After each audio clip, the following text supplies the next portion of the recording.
मैं सर्वशक्तिमान परमात्मा के अस्तित्व को मानने से इनकार करता हूं। मैं नास्तिक इसलिए नहीं बना कि मैं अभिमानी हूं, पाखंडी या निरर्थक हूं। मैं ना तो किसी का अवतार हूं, ना ईश्वर का दूत, और ना ही खुद परमात्मा।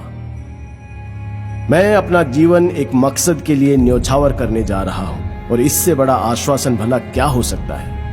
ईश्वर में विश्वास रखने वाला एक हिंदू पुनर्जन्म में एक राजा बनने की आशा कर सकता है। एक मुसलमान या एक ईसाई को स्वर्ग में भोग विलास पाने की इच्छा हो सकती है। उसे अपने कष्ट और कुर्बानियों के बदले पुरस्कृत होने की कामना हो सकती है। लेकिन मुझे क्या आशा करनी चाहिए? मैं जानता हूं कि जिस पल रस्सी का फंदा मेरे गले में लगेगा और मेरे पैरों के नीचे से तख्ता हटेगा, वो मेरा अंतिम क्षण होगा। किसी स्वार्थ भावना के बिना, यहां या यहां के बाद किसी पुरस्कार की इच्छा किए बिना, मैंने अनासक्त भाव से अपने जीवन को आजादी के नाम कर दिया है।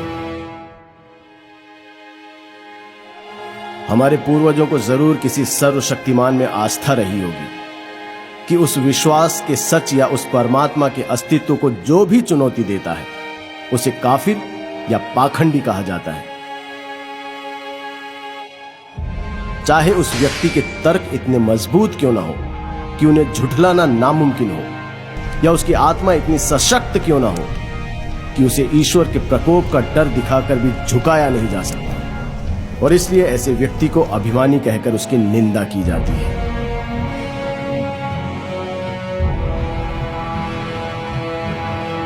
मैं घमंड की वजह से नास्तिक नहीं बना।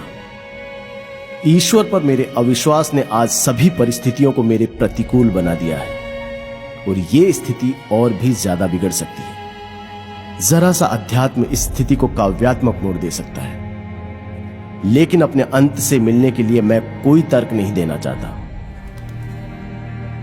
मैं यथार्थवादी व्यक्ति हूं।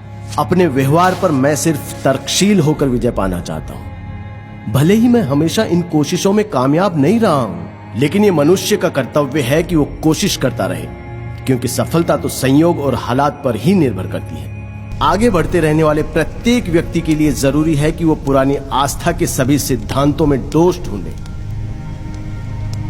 उसे एक एक कर पुरानी मान्यताओं को चुनौती देनी चाहिए। उसे सभी बारीकियों को परखना और समझना चाहिए। अगर कठोर तर्क वितर्क के बाद वो किसी धारणा तक पहुंचता है, तो उसके विश्वास को सराहना चाहिए। उसके तर्कों को गलत या झूठा भी समझा जा सकता है, पर संभव है कि उसे सही ठहराया जाएगा, क्योंकि तर्क ही जीवन का मार्गदर्शक है। लेकिन विश्वास, बल्कि मुझे कहना चाहिए कि अंधविश्वास बहुत घातक है। वो एक व्यक्ति की सोच समझ की शक्ति को मिटा देता है और उसे सुधार विरोधी बना देता है।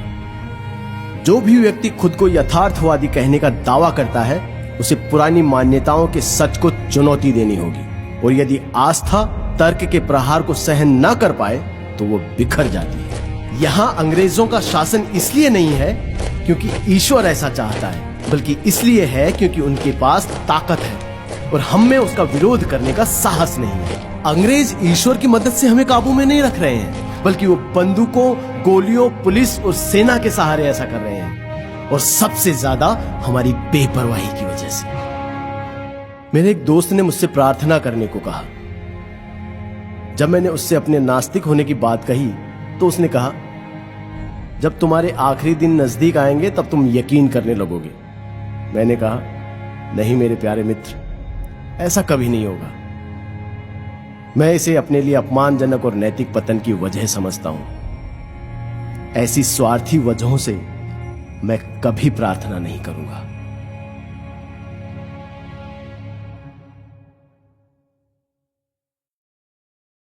It transcends the senses, but it is possible to reason out the existence of God to a limited extent.